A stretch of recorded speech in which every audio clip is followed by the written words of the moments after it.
Bonjour Gilles, Bonjour Valentin. nous sommes au domaine du taillé dans le cadre du stage olfactothérapie, la formation, le niveau 2.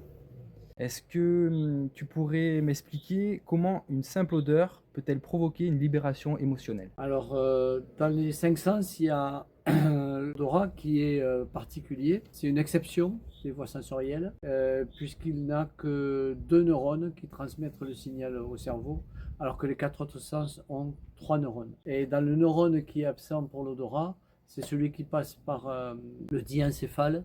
Et le rôle du diencéphale, entre autres, c'est d'étiqueter toutes ces informations qui apparaissent au niveau de l'odorat et enfin, des autres sens. C'est ce qui fait que quand on regarde un mur blanc, même sans se demander quelle est la couleur du mur, on pense automatiquement blanc. Et quand on passe son doigt sur une surface, on va avoir une étiquette du toucher que l'on est en train de ressentir. L'intérêt de l'odorat, c'est que justement, il n'a pas ce côté étiquetage automatique qui fait qu'on est en relation plus brute avec notre environnement olfactif. Et du coup, ça nous permet de ne pas mentaliser et ça nous permet d'accéder beaucoup plus facilement à l'inconscient, aux émotions et à l'intuition. Pourquoi certaines odeurs nous bouleversent-elles sans qu'on comprenne pourquoi? Alors, il y a deux réponses à cette question. Il y a une réponse qui est liée à notre histoire plus ou moins éloignée, suivant nos systèmes de croyances. Si on croit que on est influencé aussi avant la naissance. Bon, maintenant, on sait qu'un bébé, il n'arrive pas comme une cassette vierge. Leurs symboles, leurs messages globaux, que Jung appelait ça un archétype, certaines odeurs sont archétypales. Elles pointent du doigt un ensemble de symboles importants pour la croissance de la conscience. Et ça, suivant comment on se positionne par rapport à ça, on est plus ou moins en conflit avec ces archétypes et les odeurs révèlent ou pas ces conflits. Donc, d'une mémoire vieille ou de notre histoire de cette vie-là, on a justement des émotions qui se déclenchent avec des odeurs parce que ça fait référence à des questions essentielles pour notre croissance auxquelles on est en apprentissage. Est-ce que tu pourrais me préciser quel lien il existe entre l'odorat, les émotions et l'inconscient? Alors, l'odorat et les émotions sont intrinsèquement liés parce que c'est le cerveau limbique, le système limbique qui traite beaucoup les odeurs. Et d'ailleurs, le système limbique, certains l'appellent même le peintre des odeurs, c'est-à-dire c'est lui qui va mettre un contexte avec des odeurs qui nous sont émotionnellement fortes. Ça arrive souvent avec la musique, on entend une musique et hop, instantanément, on est reprojeté dans une scène que l'on a vécue dans notre adolescence ou notre enfance ou notre jeunesse. Eh bien, avec les odeurs, c'est un peu pareil, c'est un peu l'effet Madeleine de Proust aussi, hein. C'est-à-dire qu'une odeur suffit à déclencher une émotion qui était plus ou moins refoulée dans l'inconscient et qu'elle réémerge avec un souvenir et tout un contexte. Donc les trois sont intrinsèquement liés parce que le système limbique qui traite les émotions est intimement lié à l'odorat et l'inconscient, c'est un peu, si on veut, le garde-fou qui permet, comme disait Freud, de refouler ce que l'on n'est pas encore capable de gérer. Pourquoi l'olfaction est-elle un outil aussi puissant en accompagnement? Alors parce qu'en accompagnement individuel, le grand frein justement, c'est le mental. C'est celui qui veut comprendre, étiqueter, rationaliser, parce qu'on est éduqué comme ça, on est éduqué de cette façon-là. Et donc même en thérapie, on veut finalement opérer de la sorte.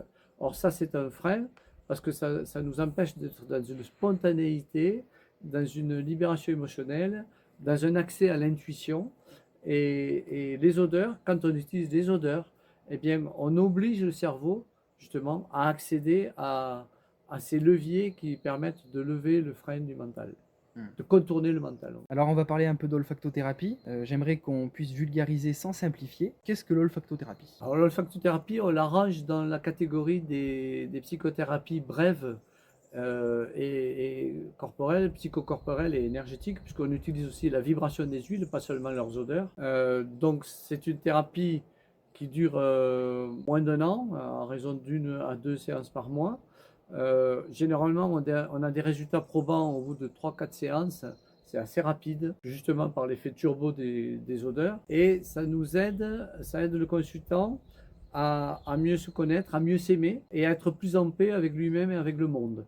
Donc c'est un cheminement que le bouddhisme zen ne renierait pas pour être un peu plus en équanimité avec nos émotions, notre histoire et le monde comme il va. En quoi cette approche, elle est vraiment différente d'une thérapie classique? Alors déjà, elle est différente parce qu'il y a beaucoup de thérapies qui n'abordent pas le corps. Alors en olfactothérapie, il y a le toucher. Il n'y a pas que l'odorat qui est sollicité, il y a le toucher aussi. Et ce sont les deux sens les plus archaïques des cinq. Et en ça, c'est les deux sens dans lesquels on peut vraiment s'appuyer pour aller rapidement au causal de la souffrance des consultants. C'est en ça que, dans cette rapidité et cette efficience, que l'olfactothérapie se distingue. Et puis si on va plus loin, après, au niveau développement personnel et même spiritualité, c'est un mot que j'aime pas trop parce que c'est un mot fourre-tout, mais reliance à plus grand que nous, c'est aussi les odeurs qui sont un accès véritable à des potentiels cachés en nous et aussi à l'unité. Alors pour que les participants puissent se projeter un peu, est-ce que tu pourrais me dire ce que les participants viennent généralement chercher dans ce stage? Alors c'est très varié, il y a à peu près les deux tiers des participants qui viennent chercher une compétence professionnelle pour avoir un outil, une corde de plus à leur arc en tant qu'accompagnant individuel. Ça, c'est les deux tiers des gens.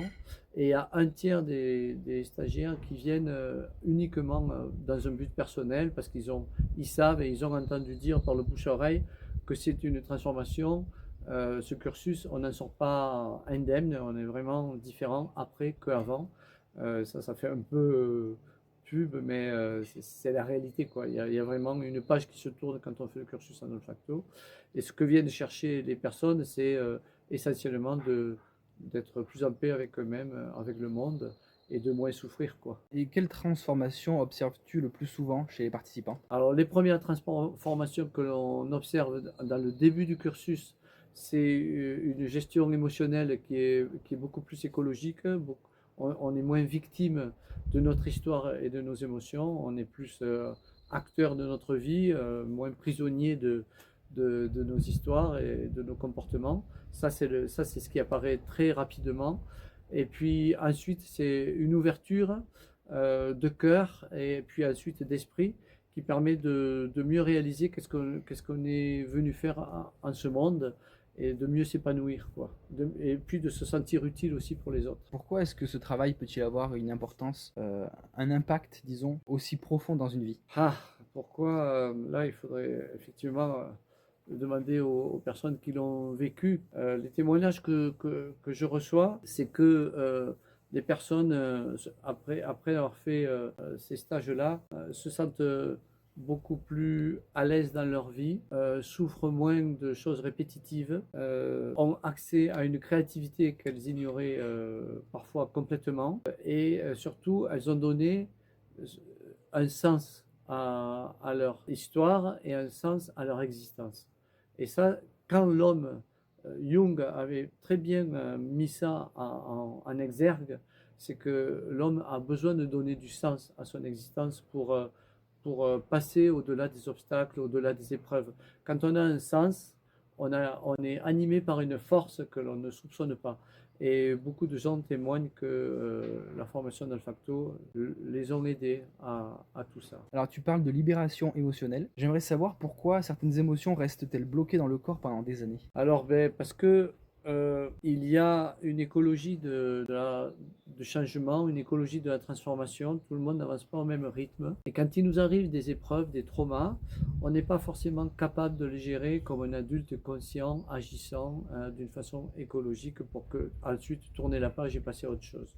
Donc, il se peut qu'il y ait, et ça arrive le plus souvent, on met ça de côté en attendant d'être plus mûr, d'être capable d'aborder les problématiques que ces traumas ont révélées. Et donc, en attendant, le corps, lui, se souvient et il peut y avoir des somatisations pendant des années, justement parce que on a mis quelque part sous le tapis ou en attente des vécus, des épreuves, des traumas. Et c'est pour ça que le corps, lui, se souvient et lui, il continue à exprimer quelque chose. Donc si j'ai bien compris, les odeurs permettent d'accéder à ces mémoires émotionnelles. Tout à fait.